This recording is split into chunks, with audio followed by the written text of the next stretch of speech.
Hello, people of South Africa. I have this dialectics, that I would like to share with you today. That I would like to unpack with you today. This issue of saying um, some people are motivated by money, some people are not motivated by money. This narrative, that is why I would like to unpack this dialectics because I've just thought it is indispensable, absolutely necessary for me to unpack this so that people would literally perceive a proper understanding of whether they maybe their sentiments are predicated on what, based on what they construed. So it is very indispensable, absolutely necessary, to be unpacked for everyone to perceive a proper understanding of this dialectics. It's the art of investigation. It's the art of investigating and discussing the truth of an opinion. Why other people possess this belief of saying some other people are motivated by money, some are not motivated by money. Even though I think we should also have to unpack, because some people would say just simply because other people prefer profits than wages, then automatically, if you are incentivized, to chase after profits, then automatically people who are incentivized, to chase wages, they would say just simply because you are motivated to chase profits, of which you're the one who are um, motivated by money. If you're motivated by wages, now you're not motivated by money. Especially these types of arguments are being most of the time embroiled by academias, if I could put it that way. Most of the time, it's like professors, college professors, lectures, and what's not, and so forth. These people that possesses high level of accolades and resumes in terms of academical framework, in academical formal education structures, if I could put it that way. So they strive at the level best of their potential, to circumvent, to embroil this thing of chasing money as a wrong thing, as if they are not chasing money. Let me further explain what I'm trying to portray here is um, everyone at some point, somewhere, somehow um, is having this insatiable drive to chase after money. It could be a different argument to argue then now, how do you chase money? Because money becomes the center of everything. Money is not everything, but everything needs money. I think we should be on the same slate about that statement. Let me rephrase it again. Money is not everything, but everything needs money. If you want to go to shop, if you want to have shelter, transport, food, water, all these necessities, electricity and so on and so forth, all these things require money. So if you're going to say you don't want money, of which you don't prioritize all of these things, so these things are necessities. That is why I said it is indispensable, absolutely necessary for each and every individual to be lauded. Maybe we can differentiate to what extent of that amount of money that you accumulate, or whatever the case you may call it. So let me shift a little bit back to my argument with the professors and the lectures. They say you motivated by profit, that tantamount to pompousness, self-importance with cynical reason, self-interest. So if you can look at it, why do we go to school? Why students are incentivized to go to school?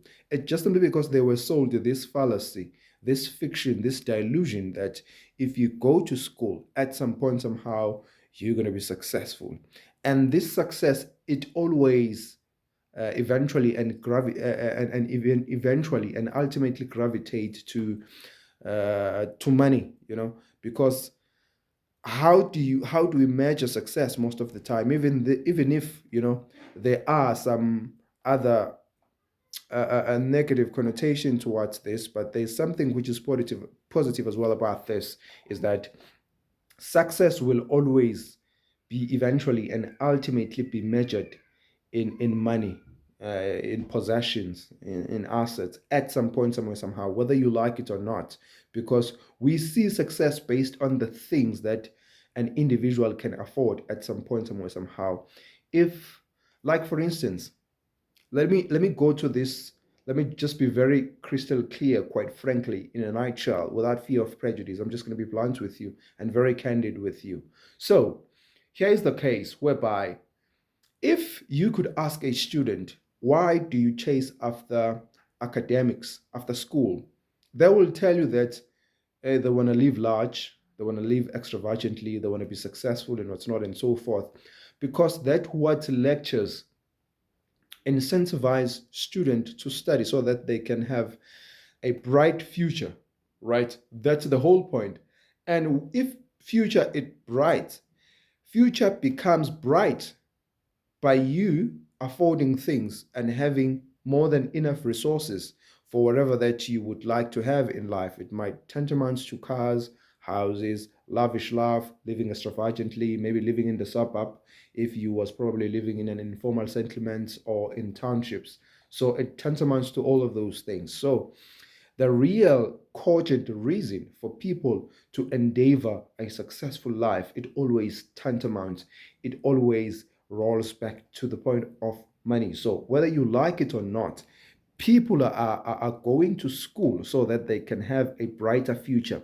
What is another interpretation of a bright future? When you have resources, that means you have bright future. So now, so a student will go to school so that they can afford all of these items, all of these resources, all of these possessions, that I've canonized earlier on. So it is patently absurd and grossly unfair, to try now to dismantle, to lambast, on people who are motivated not by wages but by profits. Like especially at this particular moment, at this particular scenario, if you could look at it in a broader picture, you find out that people who are being lambasted here, it's people who are incentivized, who are motivated to chase after profits than people who are just chasing for salary and wages. That is why now they've got what it takes. They've got this propensity, to lash, to dismantle and discredit people who are chasing profit, because they say they are cynical, they are pompous, self-important, and all of these things, as if it's evil, to love money. There's nothing wrong loving money.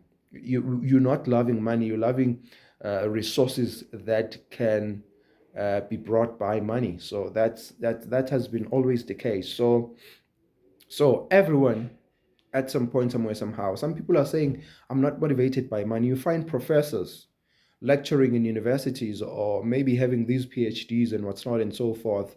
And then they will stand in podiums with audacity, with boldness to say they are literally not motivated by money. My point is, if you're not motivated by money, why can't you just go and search for minimum wage jobs, like working as a packer at ShopRite or at Pick and Pay, or working in a construction and earn probably like 220 rand per day? Why can't you, Joe? Why can't you seek for those kind of job if you're not motivated by money?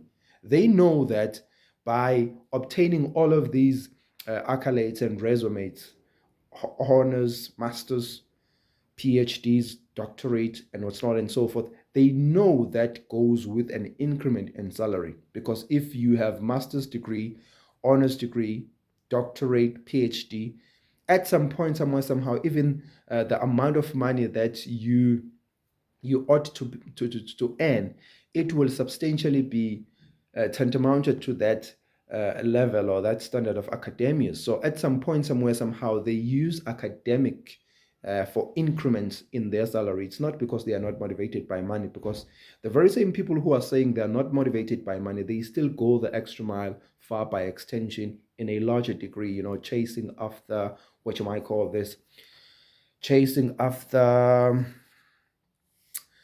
chasing after um, promotions that also goes with an increment. So it's a bogus, it's a lie. We must be we must debunk this narrative of saying they are not motivated by money.